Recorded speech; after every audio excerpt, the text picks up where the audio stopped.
স্বাস্থ্য ভবনে শাসক দলের চিকিৎসক বিধায়কদের প্রশাসনিক কর্তাদের বৈঠক।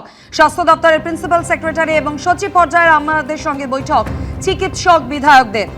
কিছুক্ষণ আগে বিকাশ ভবনে আপনাদের দেখিয়েছিলাম, সেখানে শিক্ষা দপ্তরের সচিবদের সঙ্গে বৈঠক করেন বিজেপি বিধায়করা। অন্যদিকে স্বাস্থ্য ভবনে সেখানেও শাসক দলের চিকিৎসক বিধায়কদের সঙ্গে প্রশাসনিক কর্তাদের বৈঠক। এই বৈঠক সম্পর্কে আরো বিস্তারিত জানাবেন প্রতিনিধি সন্দীপ সরকার আমাদের সঙ্গে রয়েছেন। সন্দীপ, দেখো, বিজেপির যারা চিকিৎসক বিধায়ক রয়েছেন, বিজেপির টিকিটে জেতা সেই 8 জন চিকিৎসক বিধায়ক তারা এই মুহূর্তে স্বাস্থ্য ভবনে রয়েছেন। স্বাস্থ্য ভবনের প্রশাসনিক আধিকারিকদের সাথে আজকে এই বৈঠক হওয়ার কথা রয়েছে।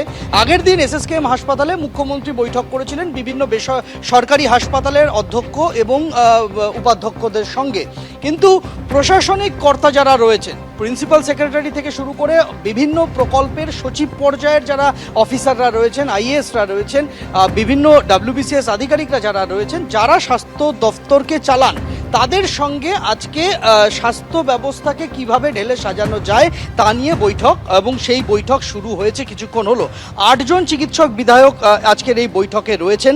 এর মধ্যে বেহালা পশ্চিমের বিজেপি বিধায়ক ইন্দ্রনীল খাঁ রয়েছেন, বিধাননগরের বিজেপি বিধায়ক শারদত্ত মুখোপাধ্যায় রয়েছেন।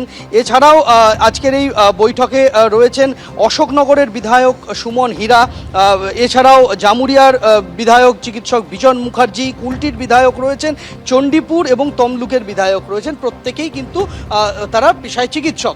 আজকে এই বৈঠক যেরকম একদিকে চলছে, স্বাস্থ্য ব্যবস্থাকে কিভাবে তার খোল নলচে বদলানো যায়, কি করা জরুরি আশু ভিত্তিতে তা নিয়ে আলোচনা। এর পাশাপাশি যেভাবে আমরা কিছুদিন আগে দেখেছি যে জুনিয়র চিকিৎসকরা যাদের পোস্টিং মেধাভিত্তিক পোস্টিং নিয়ে একটা তুমুল বিতর্ক তৈরি হয়েছিল, মেধার ভিত্তিতে কাউন্সিলিংয়ের ভিত্তিতে জুনিয়র চিকিৎসকদের পোস্টিং নির্ধারিত হবে, সেই সিদ্ধান্ত থেকে সরে এসেছিল আগের রাজ্য সরকার। তার পরিবর্তে সরকার যেখানে মনে করবে সেখানে তাদের পোস্টিং দেওয়া হবে, এই সিদ্ধান্ত বলবৎ করা হয়েছিল।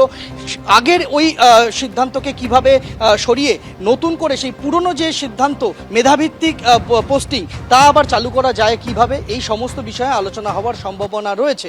একদিকে যেরকম এই বৈঠক শুরু হয়েছে, তার পাশাপাশি আরেকটি তথ্য জানিয়ে রাখতে চাইব যে বিভিন্ন সরকারি হাসপাতালে জয়ী বিজেপি বিধায়করা তারা ভিজিট করছেন। আজকে আমরা দেখলাম চিকিৎসক শারদত্ত মুখোপাধ্যায়, তিনি আজকে সকালবেলা পৌঁছে গিয়েছিলেন, ডিউটি আওয়ার শুরু হওয়া মাত্র পৌঁছে গিয়েছিলেন বিধাননগর পৌরসভার নিয়ন্ত্রণাধীন বিধাননগর মাতৃভবন হাসপাতালে। সেখানে গিয়ে সময়ে হাসপাতাল কর্মীদের ডিউটিতে না আসা, চিকিৎসকদের সময়ে ডিউটিতে না ঢোকা, দামি দামি মূল্যবান যন্ত্রাংশ যত্রতত্র ছড়িয়ে ছিটিয়ে অবহেলার সঙ্গে পড়ে রয়েছে, এই সমস্ত বিষয়গুলো তিনি নোটিশ করেন।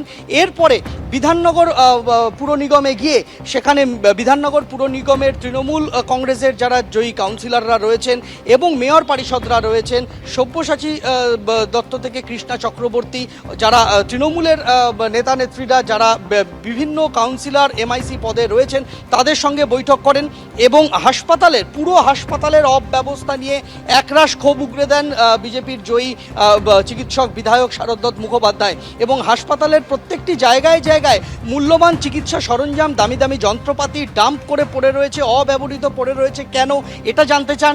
ডিউটি আবার শুরু হয়ে গেছে, কেন হাসপাতালে ঢোকেননি চিকিৎসক স্বাস্থ্যকর্মীরা তা জানতে চান। এবং এ ব্যবস্থা চলতে পারে না, এই বার্তাটা তিনি দিয়েছেন বিধাননগর পুর নিগমের স্বাস্থ্য বিষয়ক আধিকারিকদের এবং যারা মেয়র পারিষদরা রয়েছেন, মেয়র ইন কাউন্সিলরা রয়েছেন, তাদেরকেও। ধন্যবাদ সন্দীপ। শনিবারের পর রবিবার মুখ্যমন্ত্রী শুভেন্দু অধিকারীর পর বিজেপির রাজ্য সভাপতি ফলতায় পুনর্নির্বাচনের প্রচারে গিয়ে তৃণমূলের বিরুদ্ধে অল আউট আক্রমণের পথে নামল বিজেপি। নাম না করে অভিষেক বন্দ্যোপাধ্যায়কে নিশানা করলেন শ্রমিক ভট্টাচার্য। ডিজে বাজানোর প্রসঙ্গ তুলে বললেন, যিনি বলেছিলেন ডিজে বাজাবেন, আমি বলছিলাম হারমোনিয়াম জলতরঙ্গও বাজাতে পারেন, সব বাড়ির মধ্যে। তার কটাক্ষ, যারা বিশু ছিলেন তারা এখন শিশু হয়ে গেছেন।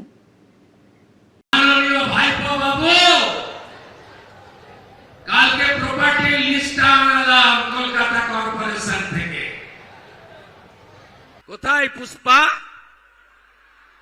কোথায় আপনি? দেখতে পাওয়া যাচ্ছে না। পুলিশ নেই তাই নেতা নেই, কনভয় নেই তাই হুঙ্কার নেই। আমরা তো বলছি আপনি আসুন, প্রচার করুন ফলতায়। 21শে মে বৃহস্পতিবার দক্ষিণ 24 পরগনার ফলতা বিধানসভায় পুনর্নির্বাচন। তার আগে তৃণমূলকে অল আউট আক্রমণে নামল বিজেপি। শনিবার ফলতায় প্রচারে গিয়ে নাম না করে অভিষেক বন্দ্যোপাধ্যায় এবং তৃণমূলের প্রার্থী জাহাঙ্গীর খানকে আক্রমণ করেছিলেন মুখ্যমন্ত্রী শুভেন্দু অধিকারী। আর রবিবার ফলতার ফতেপুরের সভা থেকে নাম না করে ডায়মন্ড হারবারের তৃণমূল সাংসদকে নিশানা করলেন বিজেপির রাজ্য সভাপতি। এর আগে ভোটের প্রচারে তৃণমূলের সর্বভারতীয় সাধারণ সম্পাদক অভিষেক বন্দ্যোপাধ্যায়ের গলায় শোনা গিয়েছিল ডিজে বাজানোর কথা। বদলা হবে, বদলা হবে, বদলা হবে। আমি কথা দিয়ে যাচ্ছি, এবার ডিজে বাজবে 4 তারিখের পর। এদিনের সভায় সেই প্রসঙ্গ তোলেন বিজেপির রাজ্য সভাপতি। যিনি বলেছিলেন ডিজে বাজাবেন, আমি বলছিলাম হারমোনিয়াম, জল তরঙ্গও বাজাতে পারে, সব বাড়ির মধ্যে। যারা লড়াই করবেন বলছিলেন তারা বাড়িতে এখন শ্যাডো প্র্যাকটিস করছেন, শ্যাডো প্র্যাকটিস। যারা বিশু ছিলেন ওরা এখন শিশু হয়ে গেছে, আর পথ নেই। ভোটের আগে অভিষেক বন্দ্যোপাধ্যায়ের গলায় শোনা গিয়েছিল হুঁশিয়ারি।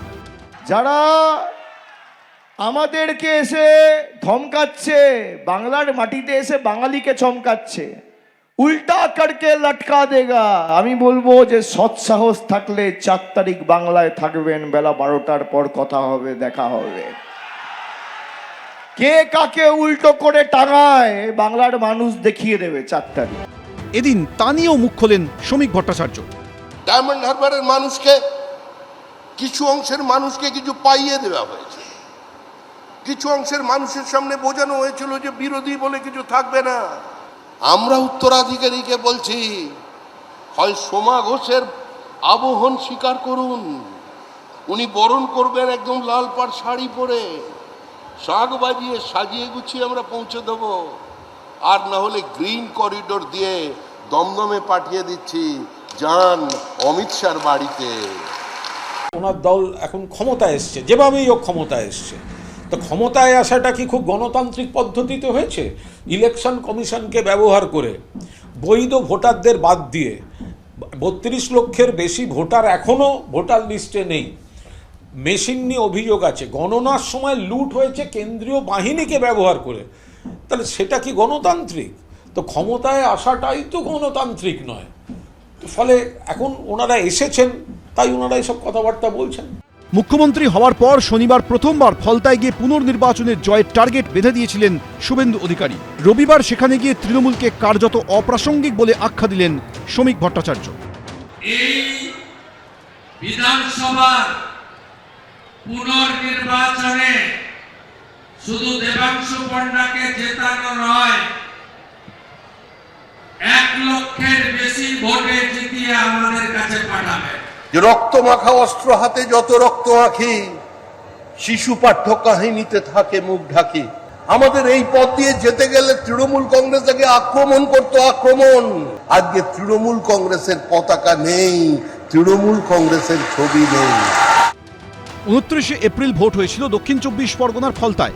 ব্যাপক কারচুপির অভিযোগে সেই ভোট পুরোপুরি বাতিল করে দিয়েছে নির্বাচন কমিশন। এই অবস্থায় বৃহস্পতিবার হবে পুনর্নির্বাচন। ফল বেরোবে 24শে মে। শিবাশিস মৌলিক, সত্যজিৎ বৈদ্য, এবিপি আনন্দ। এবিপি আনন্দ, এগিয়ে থাকে, এগিয়ে রাখে।